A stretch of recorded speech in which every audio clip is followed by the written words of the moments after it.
Hey there, I'm Sylvia Gorenszach and I am a Gel Moment independent distributor. How's everybody doing today?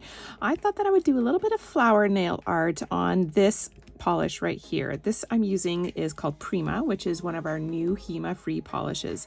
And let's get right to it. So I'm going to be using actually Simply White, which is another one of our HEMA-free polishes for the nail art. So I have a little bit on this little palette right here. So let's do it.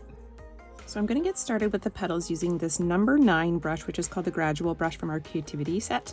And I'm just putting my fingers this way so that I can actually get a better angle of creating the petals for the flowers. So I'm just dipping into Simply White here on my palette. And I want to start with bigger petals on the here because I'm going to try to layer this. We'll see how it turns out. So I'm going to start towards the middle of the nail and then press down and carry towards the edge. And do the same thing, and then also I will do this a few times in different directions.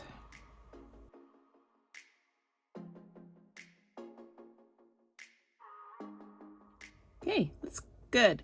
Let's give that a cure. All right, so now let's build on this a bit.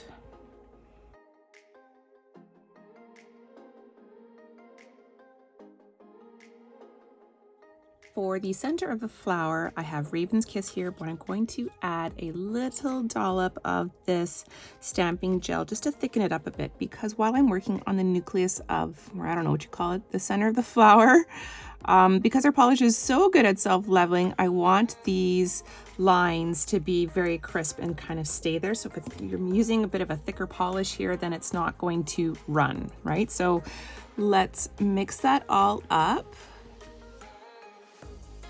Okay, so now let's take a little bit of that polish and put it as the center of our flower, and then we're going to take a very thin brush and drag that into our petals.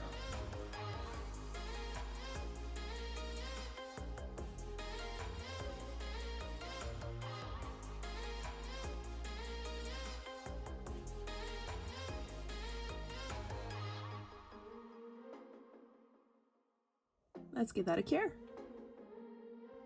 With the other finger, I'm doing the exact same thing with the petals that I did on the middle finger, where I'm just placing random petals and I will cure that. Then I'll put a second layer of petals on to kind of create that three-dimensional effect and cure that as well. And then after that, place that little Raven's Kiss dot and pull outwards to create the center of the flower. As always, I like to finish off with a bit of Clearly Frisky on top of my nail art.